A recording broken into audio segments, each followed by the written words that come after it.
Hello dudes, how you doing? Justin here. One of the most requested things that I've had on the forum and through emails and stuff is for a lesson on amplifiers, how they work, what they are, what's good and what's bad and all that sort of stuff. So I'm going to have a go at explaining to you all of the basic things about amplifiers. I'm sure I won't get through everything in a quick video, but maybe I can set you straight on a few of the basics. So the first thing you need to know about amplifiers is there's two types of amplifier. There's one called a valve amplifier and one called a solid state amplifier. Now valve amplifiers generally sound better. You'll probably find most pro musicians use valve amps. They're generally a bit more expensive. They require a little bit more care and attention and a bit more maintenance, and they sound better. Generally speaking, I've heard a few bad ones, but mostly they sound pretty cool. Solid state amplifiers use circuits to create distortion and circuitry to make the sound, the clean sound at all. They don't tend to sound as good, but they're mega reliable. I once had one called a PV-212 or something it was called, and it lasted for ages, fell out the back of a truck and everything, and it still managed to keep working. Valve amplifiers have these things, these tubes in it. A tube amp and a valve amp are the same thing.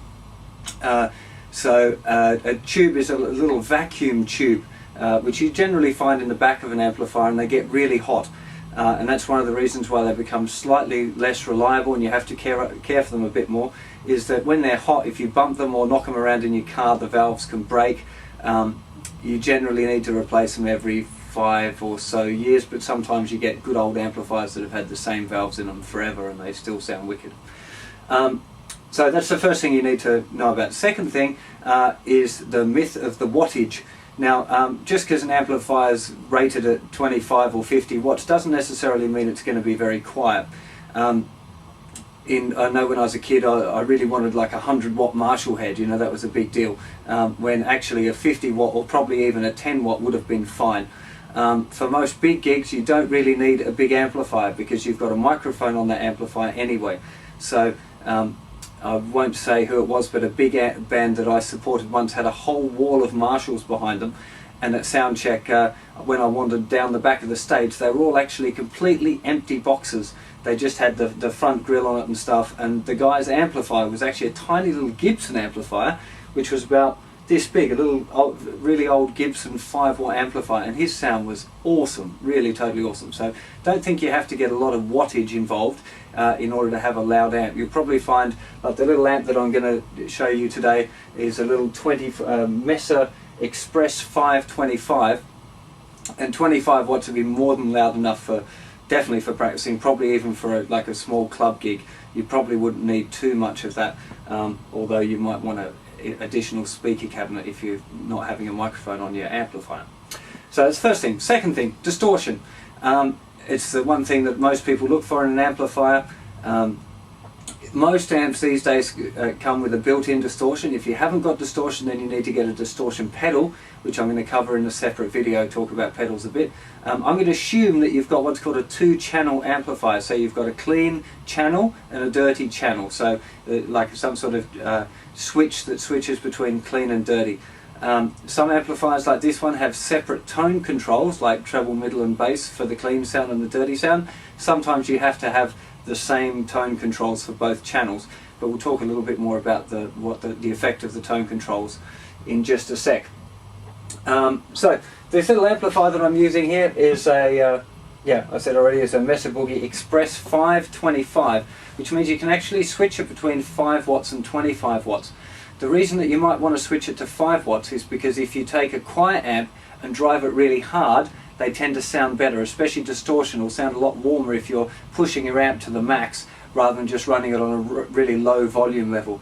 I know one of my old, I used to have a Mesa Boogie Mark IV amp, and I don't think I ever ran the volume more than about 1 or maybe 1.5. So I know I wasn't getting the most out of that amplifier because it was just really loud.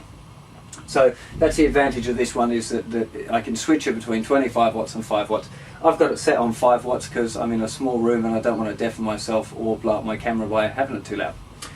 So first thing, this amplifier, we'll do a close-up in this in a second. You'll see there's kind of 2 rows of knobs going along here. The top row is for the clean sound and the bottom row is for the dirty sound. So before I go and talk more about the actual knobs themselves, I'll do a close-up so you can actually see what I'm pointing to. Okay, here we are. Here's the little close-up of the amplifier now. So just go through the knobs first of all from the top so you can you know what I'm doing to what. So the first knob here is called the gain control. Now some amplifiers won't have this. You can think of this as the amount of volume kind of going into the amplifier. So if you want to get kind of a dirty sound, you normally run this gain really high and this master, which is at the other end over here, really low. Yeah, so you turn the volume of that right down and the gain right up. Now this is the clean channel, which on this particular amp also has a crunch setting, which is why it's got a gain control at all. I'm not going to worry about that too much for just now. I'm just going to explain to you what the tone controls mean. So I'm just setting that at about middle, so it's kind of halfway there.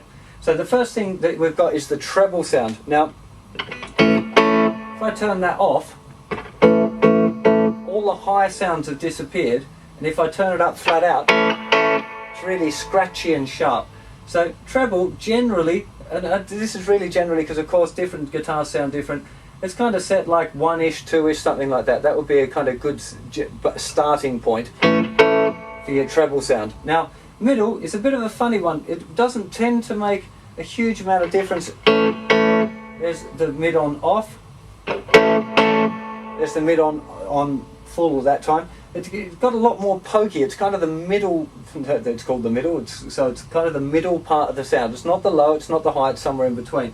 Now, I generally set it a little back from 12 o'clock, but it depends on what pickup I'm using on the guitar as well. So that can make a difference to your sound. But definitely for your mids, you've got to be careful with the mids. You don't want it too high because it sounds really honky and just makes your guitar sound a bit horrible. So if your guitar's amp sounding a bit rubbish at the moment, then you might want to experiment first of all by knocking your mids back a bit.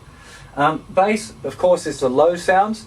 If you have it right off, you don't have the sound doesn't have any body to it. If you have too much, it'll be too boomy.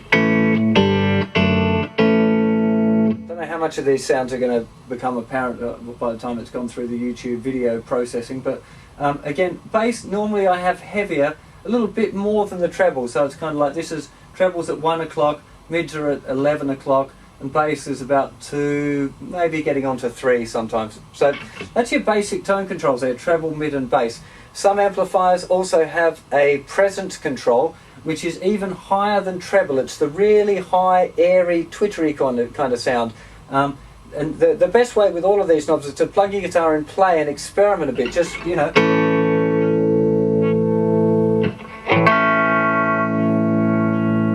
just play about with them. Play the guitar and listen to what they're doing. Now, that's a bit about the tone. The other knob control here is the reverb. Reverb's pretty obvious if you turn it off and turn it back on again. It's like a basic kind of an echo, I guess. There's no reverb. And if we turn the reverb up to 10, you can hear the note kind of stays around for a long time. Be careful with reverb as well. You don't want reverb settings too high. On this amplifier it's about, I guess that's about 9 o'clock is about the most I'd probably ever have that on. And the last knob on this is actually the master volume, which controls the overall volume of the guitar sound. Now, of this particular channel, I should say. Well, I've realised that there's not enough time in this 10-minute YouTube segment to cover distortion, so I'm going to do a separate one on that and a few other amp bits as well. So stay tuned for part 2 coming really soon. See you guys and girls.